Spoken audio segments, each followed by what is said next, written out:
Barry Windham, who recently re-debuted for the WWF, buggers off again without giving notice and is fired. It's suggested at the time that he had a benign tumour removed, but Barry, I'm pretty sure, told me that he just got sick of it and left. So God knows what happened there. Barry would do that quite often. He would pop in. There was another time that I want to say in WCW, didn't show up somewhere, said he needed $25,000, needed surgery on his hand, I think, and never showed up after that. Barry, I love Barry, and boy, what an incredible worker. I think that when I interviewed him myself, having grown up around the business, I think that there was always so many lies being told and stories and things. There was always just like the facade of wrestling.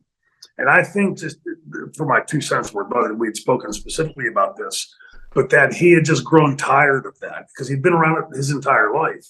And like, he would just get to a point where like he might be on his Harley driving to a show and go, zip off, and wouldn't see him for 6 months someplace. But yeah, he at that time had gotten quite a reputation for that.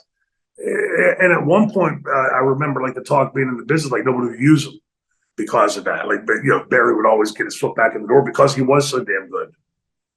I'm trying to think how many times he did it. I don't know if he revealed when I interviewed him that when he was doing the US Express thing with Mike Rotunda, if I'm correct in saying that, he did the same thing there. He just went, I don't know if it was just like the road got the best of me, I had to go. See you later.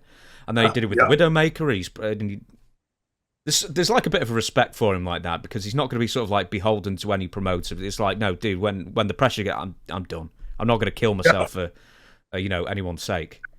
So. Yeah, that's always been my take on it, and I think the boys sort of had a kind of respect for it. Like, hey, because we'd all loved at the times go, hey, fuck you guys, and be off and done and walk off, and none of us were in a position to. So like, you see something like Barry that you respected do it.